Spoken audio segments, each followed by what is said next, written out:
China now accounts for over 40% of the globe's solar installations and is set to double that amount over the next 3 years. Rural electrical co-ops have lagged far behind other utilities in installing renewable energy sources, but that may be about to change soon. And SolarEdge is cutting its workforce globally by about 16% after a dismal year in 2023. I'm Jay Warmke with Blue Rock Station, and this is the news from the solar industry for the week of January 28th. Well, China now accounts for over 40% of all of the solar that's installed globally, and the U.S. is in second place on that with only about 12%, so quite far ahead. It's looking to double that amount over the next 3 years. It's taken about 13 years to install 500 gigawatts of solar capacity within that nation. They're looking to hit 1 terawatt by the end of 2026. Now, last year, China installed 217 gigawatts of solar just in 2023. Now, compare that with the total installed base of solar in the U.S. at 175. The Energy Information Administration, or EIA, projects that renewables are going to be the big winners in electric generation over the next 2 years. They're anticipating that hydroelectricity is going to add about 24.3 megawatt hours of capacity to the U.S. grid, wind about 46.3 megawatt hours, and solar a whopping 123 megawatt hours of capacity. Now, natural gas will grow as well, although much more modestly at about 12.5 megawatt hours. And even nuclear looking at adding some capacity over the next year, adding about 21 megawatt hours. Now, the big loser is coal. It's anticipated that generating source will decline by about 117 megawatt hours over the next 2 years. Now, utility scale solar is set to grow by about 75%, and renewables by the end of 2026, they project will account for 25% of all of the energy generation within the U.S. In 1936, only about 10% of all rural households had any electricity. So, of course, under the New Deal, they implemented the Rural Electric Co-op system to bring electricity to rural households.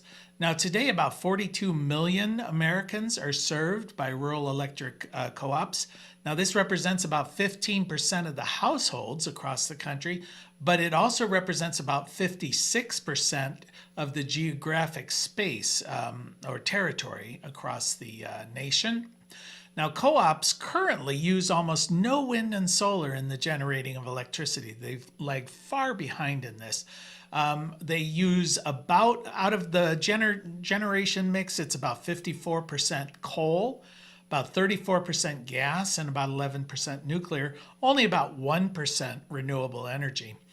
Now, in the past, because they're nonprofits, they could not take advantage of any of the tax incentives for installing renewable energy generating capacity. But under the IRA, the Inflation Reduction Act, there's a program within that called New ERA, and ERA stands for Empowering Rural America. And they've set aside about $10 billion to try and get energy co-ops to install renewable energy systems. Now, they've received about 157 proposals, probably about double what could be funded through this amount of money. But they are saying that if all of these were built, it would represent about $93 billion in public-private investment into putting renewables into rural electric co-ops. Now, also the IRA does allow now for co-ops, nonprofits, to get rebates rather than tax deductions as part of that system.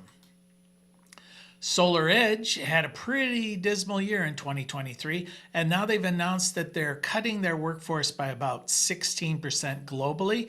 They're going to be shutting down their Mexican manufacturing capacity and curtailing a lot of the Chinese manufacturing capacity. They're going to be laying off about 900 employees as this. Now, in 2023, revenues fell about 13.3%, and expenses rose about 13.7%.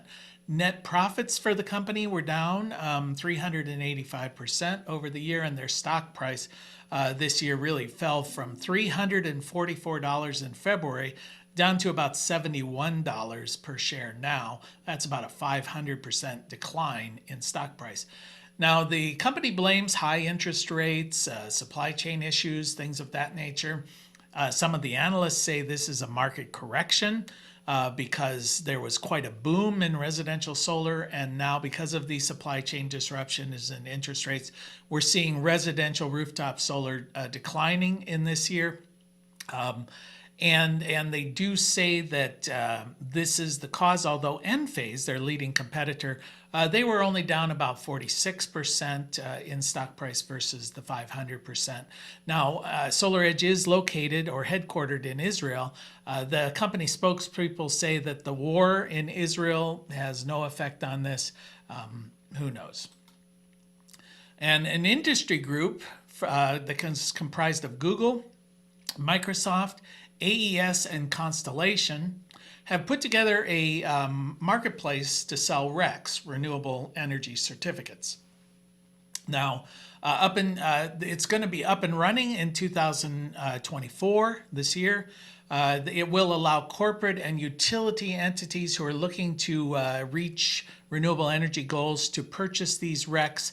Now, the difference with this marketplace versus current marketplaces is this will be operational 24/7, so around the clock. And also, specifically, you can each REC will target where the energy is being produced and when, so a lot more transparency in that.